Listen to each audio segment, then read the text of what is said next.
diri sa 1 Corinto 10:31. So whether you eat or drink or whatever you do, do it for the glory of God. Sa tanan to pagabuhaton, kinahanglan ato gyud mag-glorify ang Ginoo Amen. sa atong kinabuhi. Nga naman ang kinabuhi lagi mubo lagi kayo. Wata kabalo gali bisag basig karon gabion na sa imong pagbiyahe, sa imong pagtulog, mawaan kasi mong kinabuhi. Muna sa to ang sa to ang matagusa ka as part of Christian, as part sa kaning family, usa ka pagtudlo kanato sa mga apostol, dili lang sa apostol, pinagi sa mensahe sa Ginoo nga kinahanglan kanunay ginatong timan-an sa atong kinabuhi nga unsa imong mahimo para sa Ginoo. No tungod kay usa ka lisod kayo lisod kayo sa usa ka gustuhanon nga sa imong pagpaningkamot ba mapatimpawag bitay mong kinabuhi. Mabita lang ginatudluan ta sa mga apostoles bisan pa man sa kinabuhi ni Jeremiah. No, ingon ang Jeremiah 10:23. Tudluan ta di sa Jeremiah ni Jeremiah sa tuwa. Jeremiah 10:23. Ingon sa diri, "O Ginoo, nasayon ako nga walay tawo nga makapaniguro sa iyang kagmaon o makabuot sa mga butang nga mudangat sa iyang kinabuhi." So klaro kayo nga ang tawo sa kung saan mo pagpaningkamot, di ka makapaniguro nga madato ka ugmang damlag. Di ka makapaniguro bisan sa imong kinabuhi, bisan sa imong tibok pamilya nga buti mong tabangan, di ka makapaniguro ni ana. Kay klaro ang pulong sa atong buhi nga Dios, igarimahan ka nato ni Jeremiah. Muna ingon diri, o makabuot sa mga butang nga mudangat sa iyang kinabuhi. Bisag unsaon pa natog amping mga igsoon, bisag unsaon pa natog pagpaningkamot sa kinabuhi, ugwa ang Ginoo, kuyaw imong kinabuhi. Kuyaw critical kayo imong kinabuhi. Man ang gitudluan ta ni Santiago bisan ni diri sa Jeremiah nga kinahanglan kanunay ginatong unahon ang pagpahimuot sa atong buhi nga Dios. Nga naman mo na pinaka-importante because we are made to glorify God, to worship God. Mao ginay unang sugo kanato sa atong buhi nga Dios sa dihang iyatang gihimo. Mo nang sa ato ang pagtuon karon sa mensahe, kinahanglan kanunay kita moduol sa atong buhi nga Dios. Mo bitang gitudluan ta. No, gi-remind ta sa pagbangutan, Lamentation 3:40. Nga ingon siya, usisahon ta ang atong mga buhat ug mamalik kita ngadto sa Ginoo. Amen. So karon mga igsoon, unsa man imong ginahimo nga nalayo ka sa poder sa atong buhi nga Dios. Sa man yung mga butang nga nakapalayo kanimo sa pagpangalagad sa Ginoo. Kung gini kanunay atong i-remind bisan ako sa akong kagkalingon, bisag muwali pa ko usahay na ibutang night time nga malayo ko sa Ginoo. Night time nga na magkalisod-lisod ni ara pinako makainukulog ko nga Lord. Sa mga yun, ano nabot ni sa mga kinabuhi. Sa may mystery ring kabita. Ang mystery every trials na mystery diha ang ibutang sa Ginoo. I-remind ka sa Ginoo pinagi siyang tulong. Bisan ako katong last month, grabe ang kalisod nga among na encounter. Bulsa, kakaon ka tinuod pero abi po ka maipit sa panggasolina, Financial. o financial ba. Empty gyud ako na sa dihang ng ginuklog ko ako na reflect bisan sa simbahan. So nangutana ko sa Ginoo ug gitubag ko sa Ginoo diha sa Mateo 6:33. Nga naman wala man gud mo na ang Ginoo sa imong giuna. Muna lang kalipay ni kalibutan na. Ug imong unahon ang Ginoo. Tagan ginya sa tanang butang imong kinahanglan. Mo gina kanunay ginatudlo kanako sa Ginoo manang kani nga verse kaning pagbangutan 3:40 usa ni sa mo remind kanako kanunay labi na sa mga pagsulay nga kinahanglan usisahon ta ang atong mga buhat. Tutulo ka ta sa Ginoo. Kay layo na ka sa Ginoo mao na ma-attract ang mga pagsulay Yes. diyan. Ma-attract ang mga kabisog, tutulo lang tanang buhat sa dautan diyan sa imong kinabuhi. Patulol ka sa Ginoo.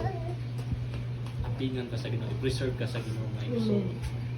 mo na ang ato ang pulong karon usa simple ra kaayo pero gusto ang atong buhi nga Dios nga atong hinuglugan nga sa atong pagkinabuhi aning kalibutan na limited ra gid kayo ang atong oras, limited ang atong time even sa atong kinabuhi dili na to hawak.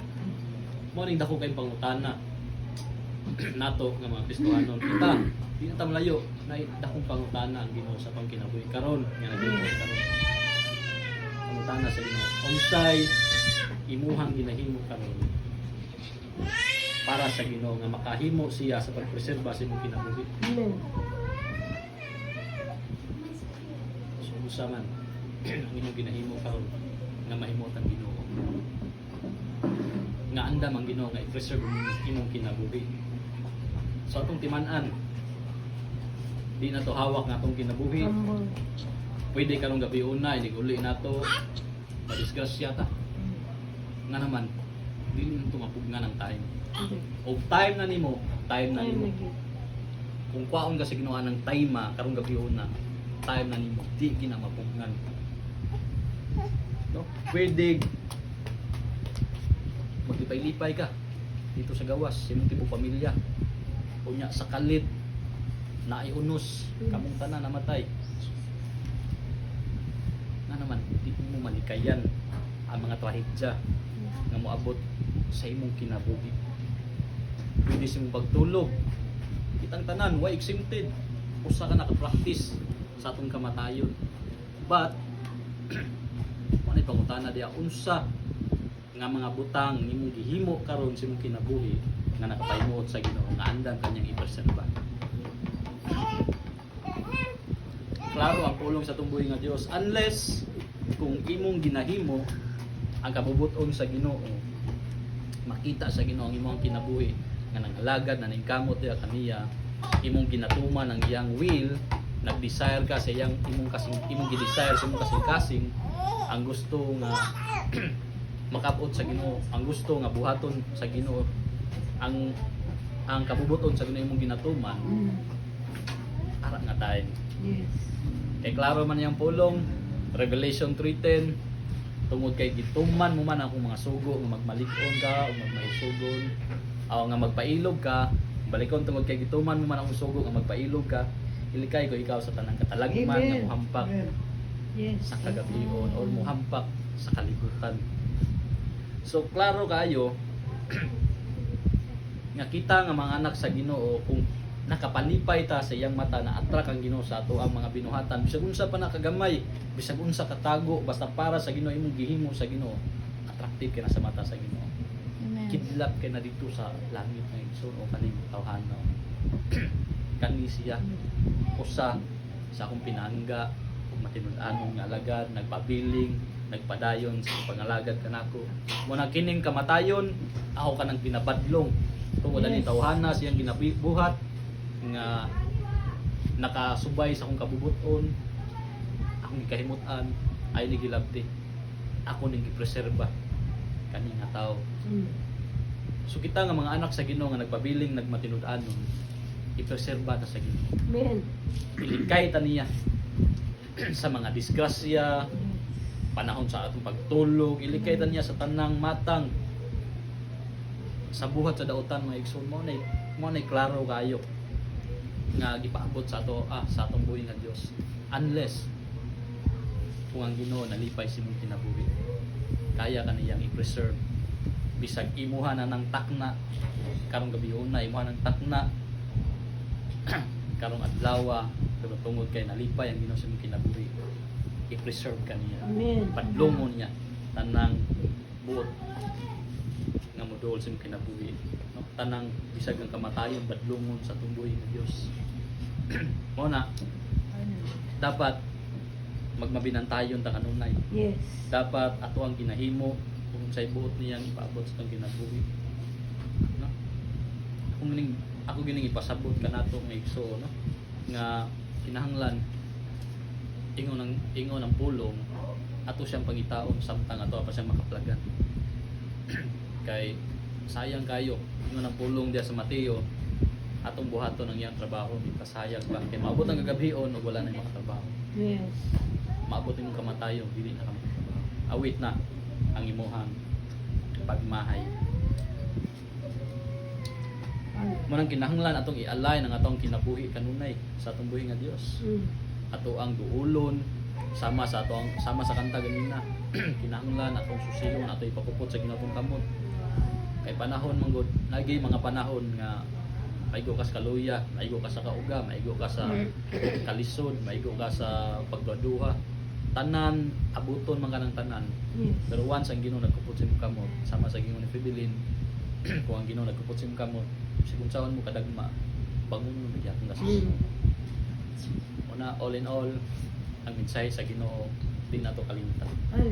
Kinahanglan ato gyud unahon kanunay ang makapalipay sa Ginoo. Dili makapalipay sa tuwa, dili makapalipay sa Ginoo. Kay once malipay ang Ginoo, tanan mo gitinguha, lipayon siya sa Ginoo mga igsoon. Amen. Manang maayong gabi, God bless kanatong tanan. Amen.